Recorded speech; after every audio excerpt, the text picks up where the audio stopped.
こんにちは、ミッキーです。今回は2025年最新レポートを日本橋カフェ&グルメ5選としてご紹介します。江戸時代から続く歴史と現代のトレンドが融合した食の宝庫日本橋エリア。老舗の料亭や和菓子店が伝統の味を守る一方で、近年は高層ビルに国内外の有名レストランやカフェが続々とオープンしています。そんな日本橋エリアだからこそジャパニーズグルメを存分に堪能できる場所も多く、今回ご紹介するお店も日本らしさを感じ、日本の食の魅力を伝えるのには十分な名店が揃っています。またその体験にも魅力が詰まっていますので、ぜひトータルの体験としてお楽しみください。このチャンネルではカフェ巡りなど日常を少し豊かにする情報をお届けします。少しでも応援してくださる方はチャンネル登録をして次の動画も見逃さないでください。ちなみに今回ご紹介するお店の Google マップ位置情報は本動画の概要欄から確認することができますので、実際にお店に訪問する際の参考としてご活用ください。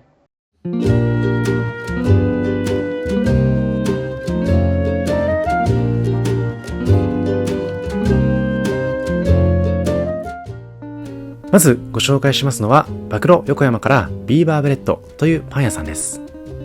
フレンチのレストランで経験を持つカリスマシェフが東日本橋にみんなに愛される街のパン屋さんをオープン。こちらは食べログパン東京100名店2022にも選ばれる実力派のお店です。朝早くから行列の絶えない小さな街のパン屋さん。いつ行っても行列ができているのが印象的で、入店制限はあるもののテイクアウトが基本になりますので、比較的回転もいいかなと思います。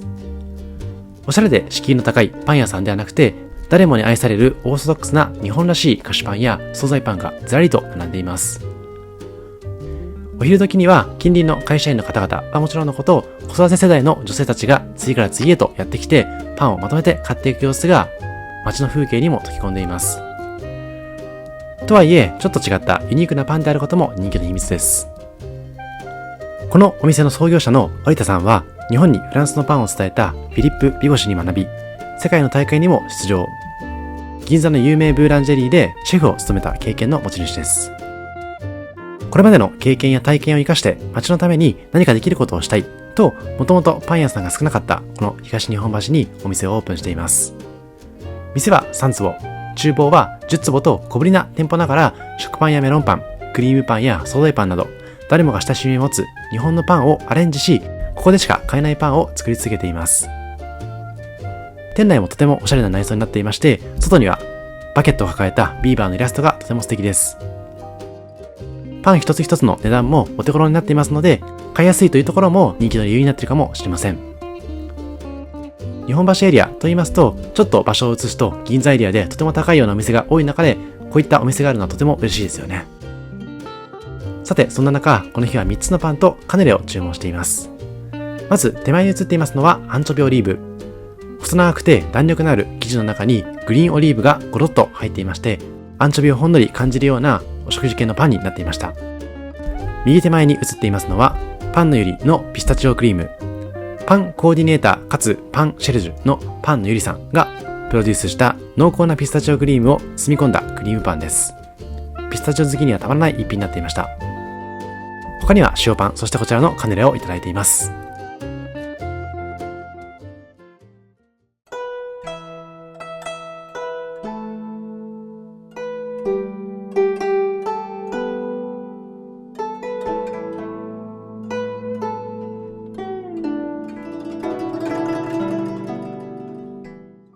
続いては水天宮前にあります麺どころ煮干し港。季節の煮干しを使ったこだわりの一杯を楽しめる麺どころ煮干し港。オープンは2023年10月になっています。日本の出汁文化を代表する食材煮干し。その歴史は古く、江戸時代から庶民の食材として日本の食卓で親しまれてきています。そんな伝統のある煮干しの旨味を存分に生かした本物の煮干しそばを皆様に味わっていただきたい、そんな思いから誕生しています。麺どころということで、店内はカウンターをメインとした配置。自慢のスープは季節ごとに産地及び魚の種類を厳選し、数種類の煮干しをブレンドして作られた特製スープ。柄を強火で炊き出す白湯という製法で作られた濃厚なスープに、特製の煮干しペーストを加えることで、コクや深み、煮干しの旨味を凝縮した一杯に仕上げています。また麺には小麦の食感、そして味わいを最大限に引き出す独自の配合でブレンドした特注麺を使用。パツパツとした歯切れの良い食感が特徴的で、旨味が凝縮された濃厚スープとの相性はまさに抜群です。さて、そんなラーメンを今回は夜限定のメニューとしまして、ラーメンとつまみ3種、日本酒のセットでいただいています。ラーメンを待つ間に飲みながら、つまみながら待ってもらいたいという思いから誕生したセットメニュー。日本酒はこだわりの品種と1周年を記念し、煮干しそばに合わせるために開発されたオリジナルの日本酒もあります。ぜひお酒が好きな方は日本酒も堪能しながら、この煮干しそば堪能してほしいです。さて、こちらが1人前のそば前セット。手前に映していますつまみ3種のレパートリーも非常に豊富。おつまみうずら、生ハム風豚肩ロース、大トロしめ鯖、おつまみ紅ズワイガニ、小松菜のナムル、2種のクリームチーズ、そしてホタルイカのお気づけです。この中から3つ選ぶことができますので、気になるものをぜひご注文ください。そして組み合わせる日本酒は 100ml のグラスでたっぷりとご提供。今回はオーロクというブランドをベースにその飲み比べセットも頼むことができました。ぜひこの和の心、煮干しのうまさを追求した独自の味わいを堪能してみてほしいです。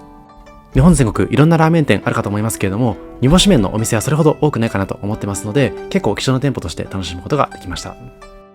またこういったおつまみと一緒にペアリングしながらお酒も楽しめるお店はなかなかないかなと思いますので、仕事終わりに少しお酒も飲みたい、でもラーメンを食べたいという方におすすめですし、例えば外国人の観光客の方々がこちらを訪れて日本らしさを感じるのもいいかもしれません。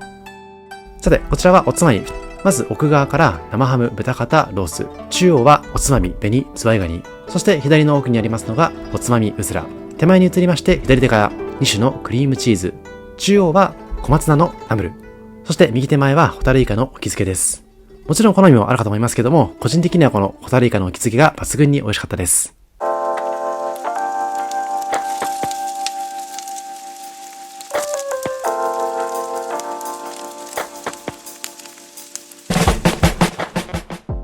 続いては少し場所を移しまして、三越前駅からグリーンビーントゥーバーチョコレートの日本橋店です。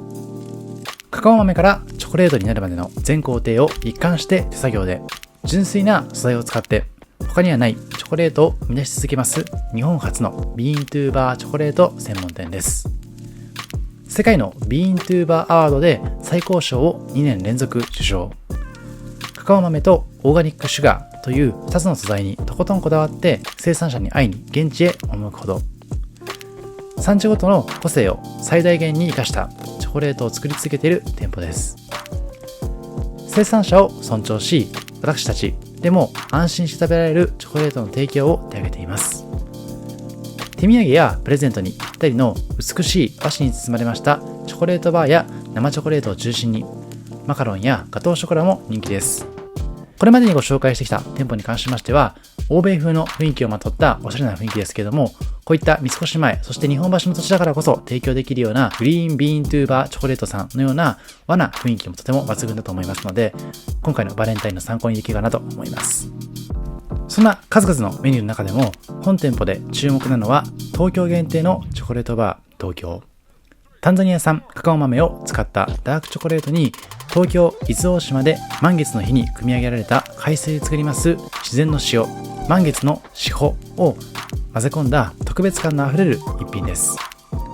アワードで受賞したチョコレートバーカミリはタンザニアのカカオ豆を使用して、黒カシスとブラックベリーのフレッシュでクリーンな香りが特徴。そして力強くはっきりとした味わいとほのかな酸味、フルーティーさと爽やかさも感じることができます。他にもボンボンショコラやチョコレートのお菓子、グラノーラやドリンクパウダーなどどれも美味しそうです。そして店内のカフェスペースではグリーンのチョコレートやケーキをドリンクと一緒に楽しむことができます。こだわりのチョコレートケーキや焼き菓子、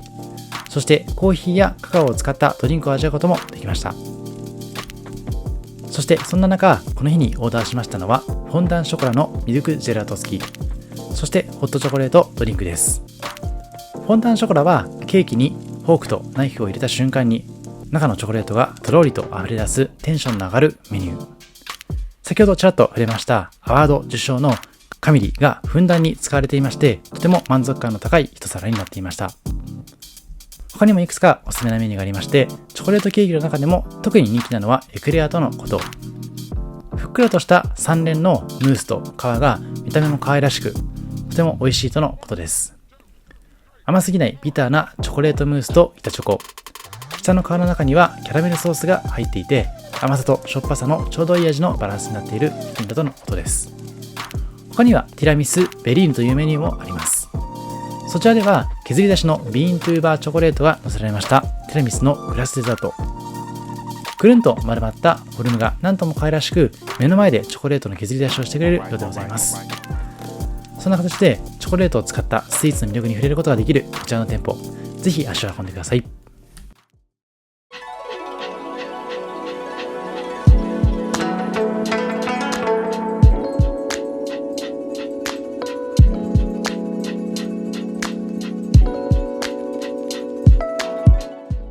続いてご紹介しますのは、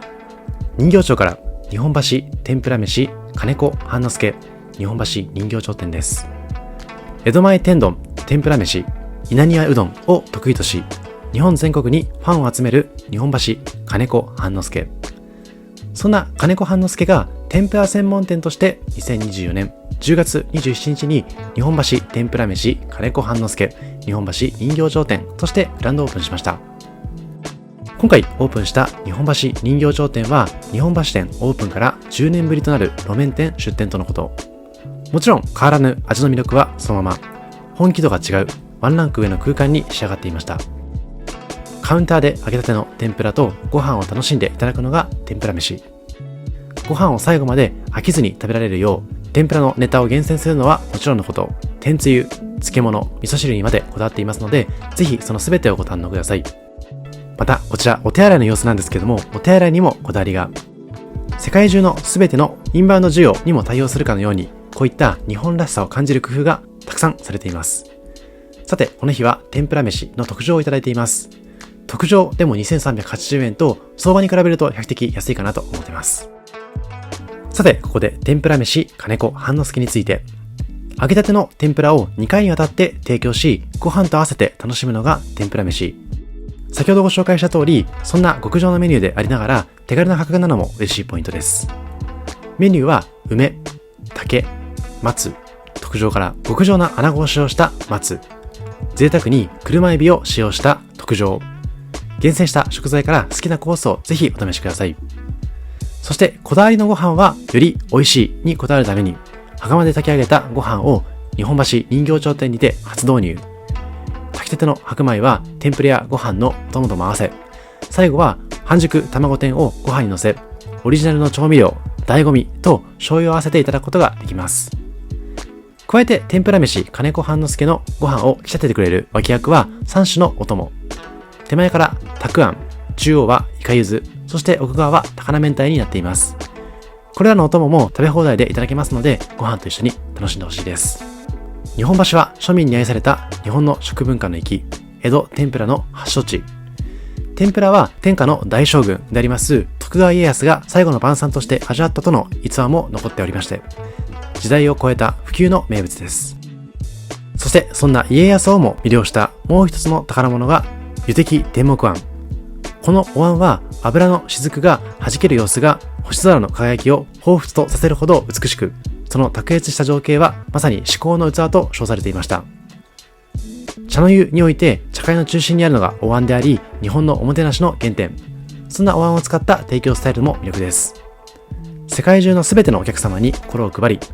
楽しく最高のおもてなしを提供するという考えのもと、こちらでは金子半之助と深い縁を持つ天ぷら、そして湯滴の美、おもてなしという3つの日本文化を込め空間を提供してくれています。ぜひ長居しない程度にその空間を楽しみつつ、先ほどご紹介したお手洗いも楽しんでいただきつつ、一つの旅の思い出にしていただければと思います。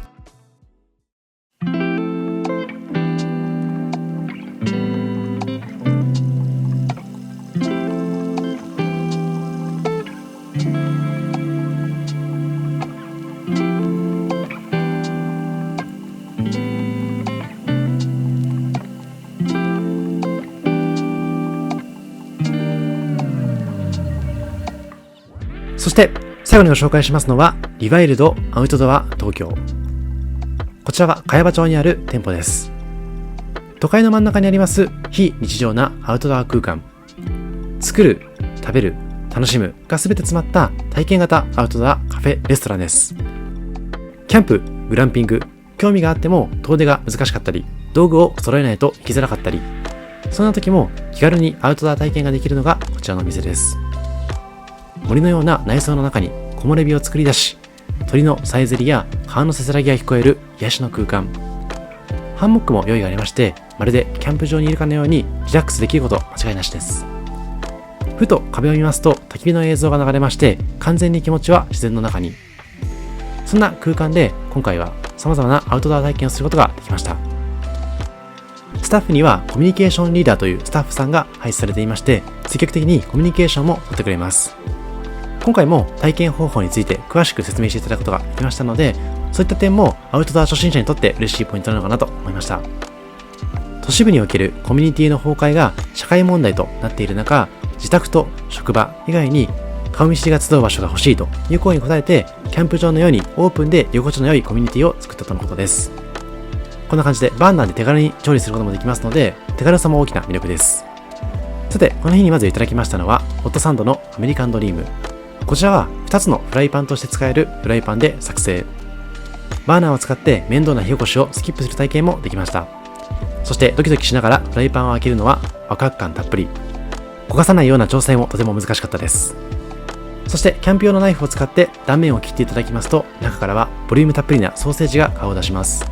こちらのアメリカンドリームはソーセージ、チーズ、ケチャマヨがついたトッピングメニューになっているんですけども、他にも複数の種類があります。例えばキーマカレーとチーズを使ったインディアンパーティー、照り焼きチキンとマヨネーズを使った照り焼きボンバー、サバ、玉ねぎ、チーズを使ったオーシャンサバイバーというものもあります。続いては燻製体験、スモーキーマウンテンというメニューをいただいています。スモーキーマウンテンではフードスモーカーという機材を使って調理。冒頭でお見せしていた通り、燻製チップを入れて火につけますと、密閉されたドームの中は燻製の煙で黙々になっていくのが観察していて面白かったです。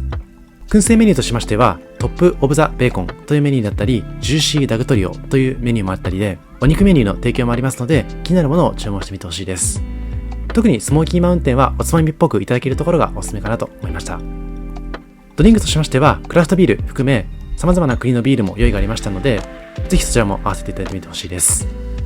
そしてもう一つ注文しましたのは、マイコーヒーという焙煎体験。私も様々なコーヒー店を訪れていますけれども、木豆から豆を焙煎し、豆をミルで砕いた後、自分でドリップしていく体験はなかなかなかったので、とても楽しかったです。木豆の入った容器をうまく動かしながら煎るのはなかなか難しいんですけれども、ぜひ説明の紙を見ながらご自分の好みで焙煎してみてほしいです。またシンプルに焙煎体験をしない場合にも、ホットコーヒーの注文だったりはできますので、コーヒーを普通に飲みたい方はそちらをお代わりいただくのもいいかもしれません。また体験コースとしましてお得なセットもありますので、そちらを体験いただくのも良さそうです。今回はサービスとして最後にマシュマロ体験をさせていただいたんですけれども、コースメニューにした場合にはマシュマロ体験も漏れなくついてくるかなと思います。このマシュマロ体験は席に用意されますバーナーで体験することもできるんですけれども、お店の中央にはこういった炭火のコーナーもありましたので、こちらで焼いてみるのもいいかもしれません。ぜひキャンプ体験を手軽に実現してください。さて、以上今回は日本橋特集でした。お店の業態も様々ご紹介しましたけれども、日本橋エリアの中でも様々な地域をご紹介できたらなと思っています。もちろんカフェの魅力もご紹介してきたと思いますけれども、他にも日本橋らしさと言えるような日本料理も紹介してきました。他の地域の特集に比べて日本橋エリアは結構不定期なんですけども、もし皆さんの方でニーズがありましたらまたご紹介したいなと思います。ですので、ここも気になってるよというお店がありましたらコメント欄の方でも教えてください。とは言っても過去にもお店をご紹介していますので、ぜひそちらの動画も参考にしつつ、日本橋の体験も味わってみてほしいです。個人的には東京駅のエリアだったり銀座のエリアに比べて少し人通りが少ないというところもおすすめなポイントになっていますので、大人の癒し空間として注目してください。以上、ミッキーでした。ありがとうございました。